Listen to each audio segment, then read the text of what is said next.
Has this ever happened to you? Where you crave for a particular kind of dish, but also want other ingredients that aren't mostly found in that dish, but you want it? This was the case with this yummy vegetable soup I made. This isn't your regular owambe vegetable soup, where you have shaki, bomo, egufe, brokoto, and the likes from the animal kingdom. But there are some animals rocking in this soup. And as you know, I am an advocate of simple yet tasty meals. If you don't want to spend so much, here's an idea in making that yummy vegetable soup. Plus, I'll be sharing a trick to making yellow eba from white Garri. If you know the trick already, well, great.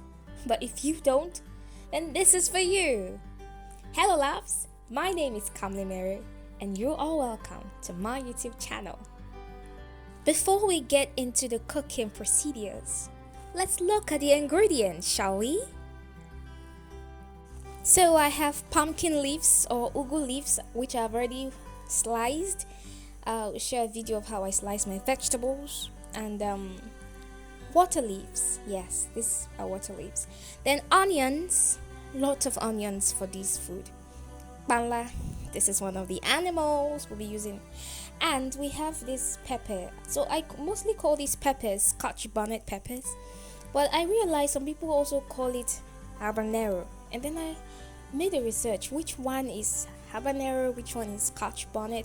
And then I found out that the both of them look alike. While habaneros are sweet and fruity, but they have little bitterness in it. And Scotchbonnet peppers are also sweet and fruity, but they don't have this bitter taste.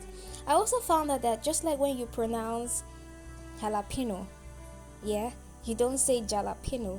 It's the same sing-song applies to habanero, so you don't just pronounce habanero. There's a way you say it. I haven't learned it yet, but when I learn the word, I'll use it. So Scotchbonnet peppers is different to habanero peppers. Well, I'm not really sure. I think I have a mix of the both of them here and I'll be using the both of them. That yellow one is more spicy, so I got it too. And then I have some salt, some crayfish, and some seasoning cubes I'll be using. Not all of them though. And then this is Ugba. Remember when I said you want orishi in your meal? Aha, there you have it. And then I'll be using periwinkles. Now, growing up, we are used to the periwinkles in shells, and that's the most nutritious one. But I have someone in my house who, if he sees the periwinkles in shells, he feel like there's stone in the food. So I had to use this one. But if you want the more nutritious, the more beneficial one, you go for the ones in the shell.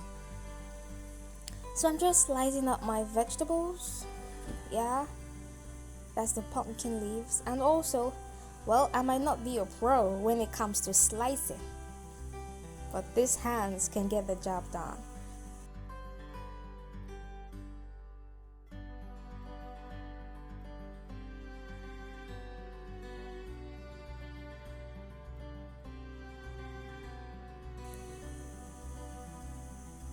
And then this is the water leaves. So I'm not using a lot of vegetables, as you can see. It's just a small, nice vegetable soup I want to make. And this is water leaves now. I'm slicing the water leaves.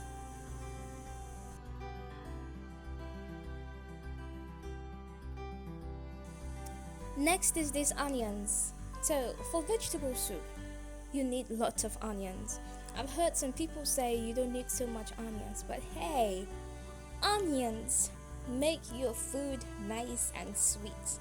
They add to the sweetness of your food. So food that you need, like for vegetable soups and beans, you need onions and you need palm oil. Those two, they make your food very nice.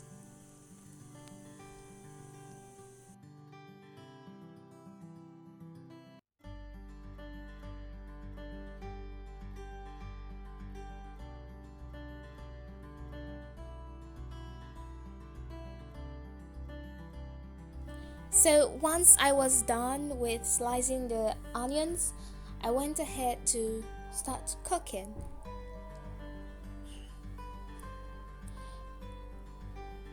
So I'm just going to start by boiling the fish, adding some onions, a sprinkle of salt, and also a seasoning cube.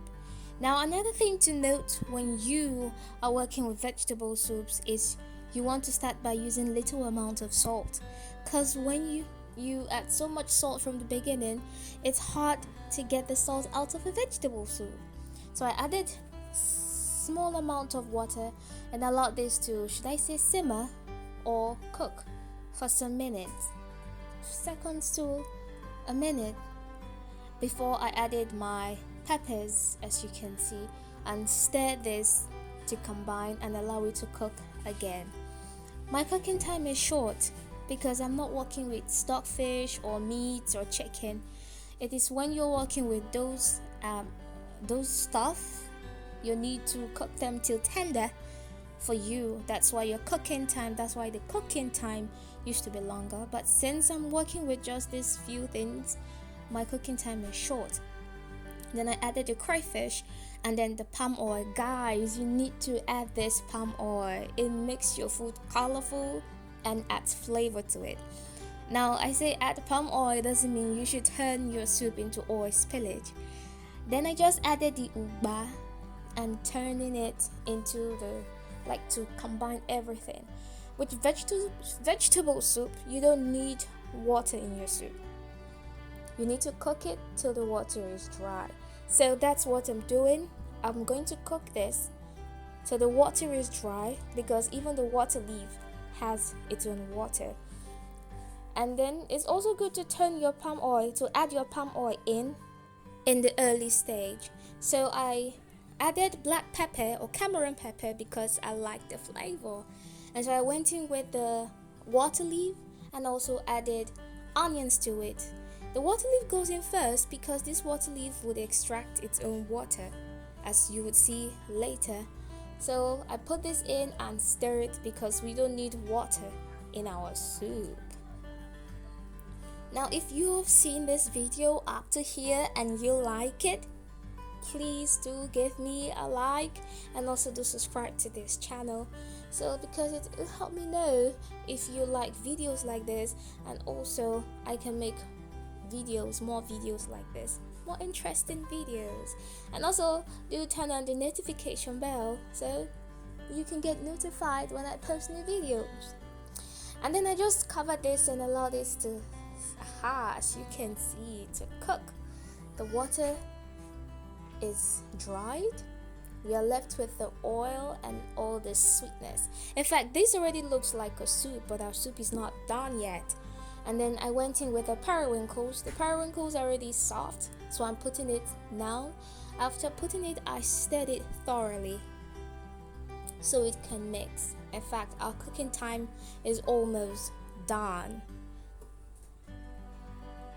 While stirring this, it is cooking. Your periwinkles do not need so much time, especially when they're not in the shell. And then after that,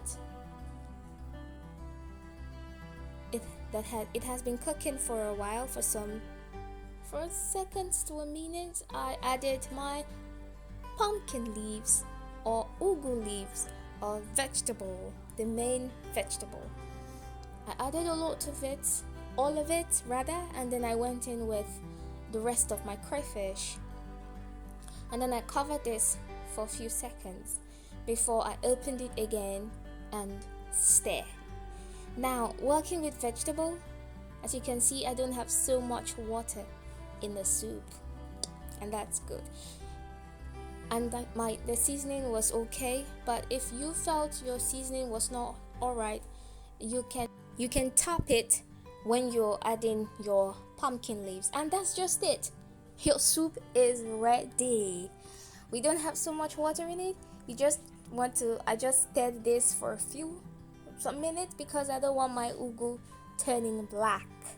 It doesn't need so much prep time. And then I covered it and went on to make my garri. So for the garri, the water is boiled, and let me show you the trick that comes to prepare yellow Garri or yellow Eba from white Garri. The trick is palm oil.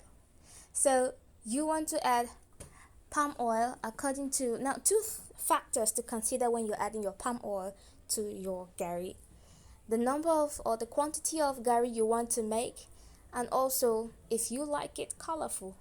I like mine colorful, and I was preparing Garri or Eba for just 2 to 3 persons. So I used 2 tablespoons, no, 2 teaspoons actually. And also, if you're someone who can measure with your eyes, you can also make it work. You see, I learned this trick when we were still young. It was my father who taught us this trick. One day in the kitchen, he told my sister and I we are going to make yellow eba today. I told him we don't have yellow Garri in the house. Said, don't worry, you would see.